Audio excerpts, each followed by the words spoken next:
Still waiting for part 6. Eventually, I was able to confirm that the internal engineering and gears were shared with the wheels that I had bought, which meant that I could drop the larger wheels into the existing block after removing the wheel wipers and their mounting slots. These wheels also come with one additional challenge. They have characteristically huge toy-like wheel flanges that hit the top of the Markland fish plates. I used a poor man's lathe technique to file the flanges down on all 6 wheels and periodically check the flange until each was small enough that they'd clear.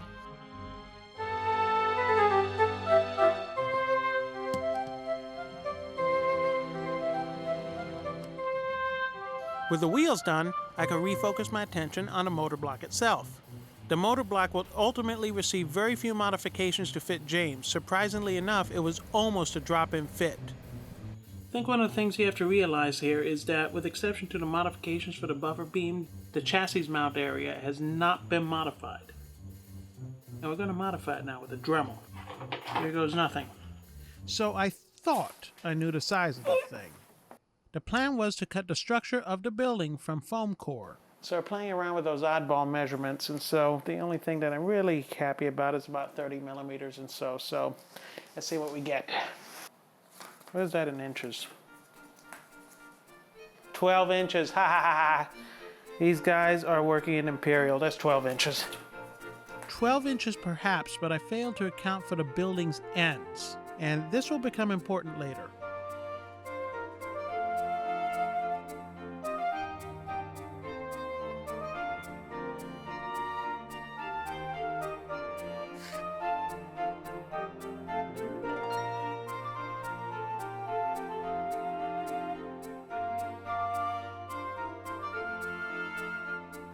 I'm trying to be as accurate as possible because I'd like the structure behind the window to be nice and strong, but all things considered, didn't really have to be that perfect.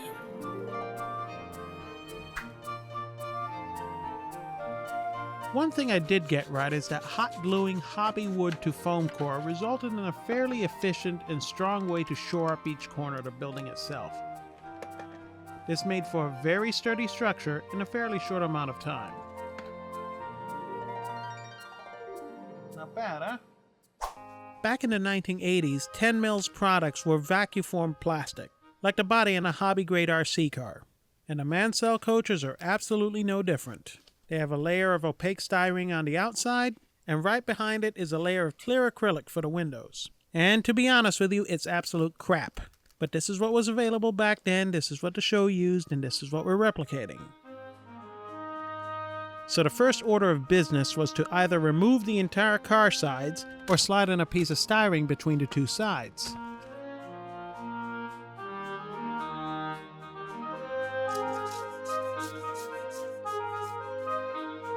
The 35-year-old glue was already in bad enough shape as it is, making it a no-brainer to remove the sides entirely.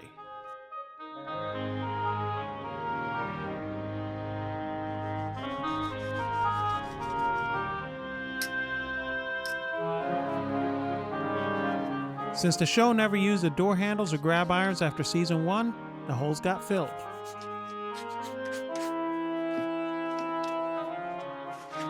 At this point, I was working on 2 coaches and 1 brake.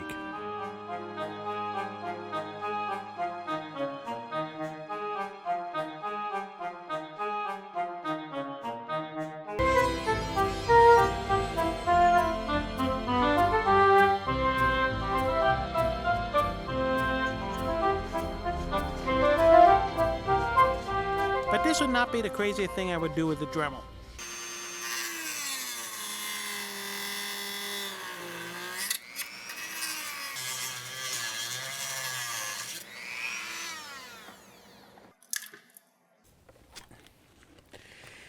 And that, friends, is what you call surgical precision.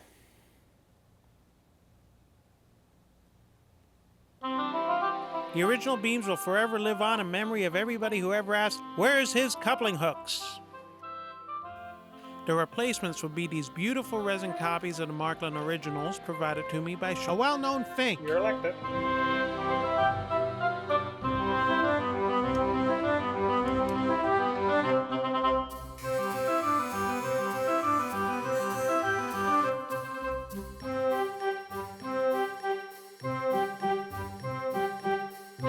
Gluing the new beams in place was only half the hurdle. The beam was relatively flush, but it still needed filler.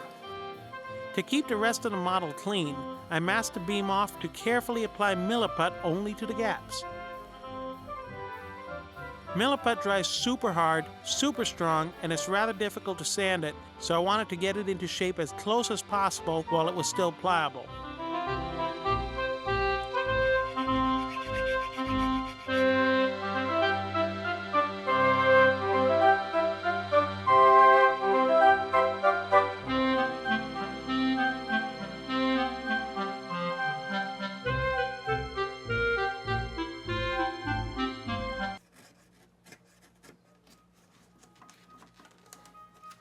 Speaking of paint, that was another wonderful snafu. The primer went on fine, followed by the tan on the base. But when I came to the bricks, I made the same error I did with my Sir Handel model. Way too dark a shade, which turned this cute stone house into a nightmare from Hogwarts. I did manage to improve it slightly with some light acrylic washes, but not enough. This is when the windows came up for paint. And this is when I learned just how many air bubbles one mold could get. In fact, what you see here is after I coated them with Zap-A-Gap and tried to repaint them.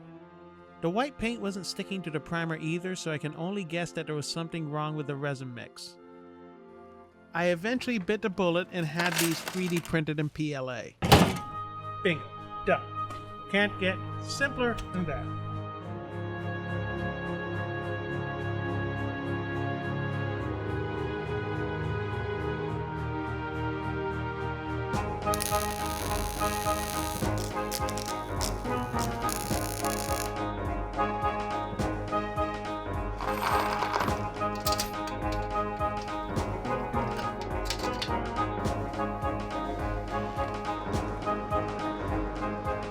Just ordered this doohickey from Amazon, and sure enough, it's not bad, except none of the rods that actually hold the scissor assembly in place stay in place.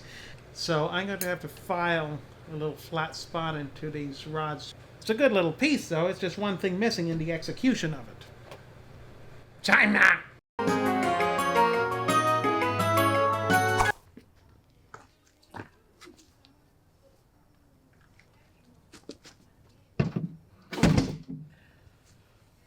Hello, it's 2020. Note to self, put handles on that thing. This mechanism was also 3D printed and was fitted where the smoke box was previously clearanced.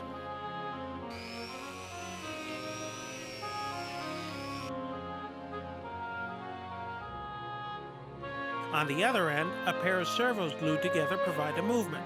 The left-right servo is glued to the up-down servo, projecting the motion from one to the other.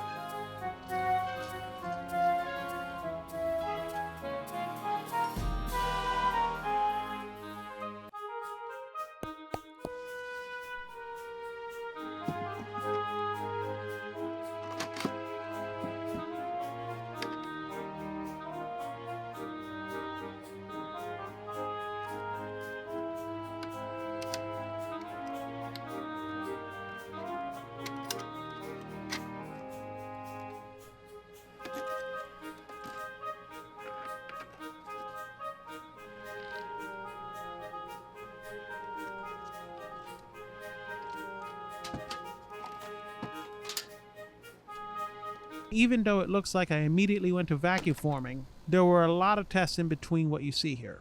Like this one.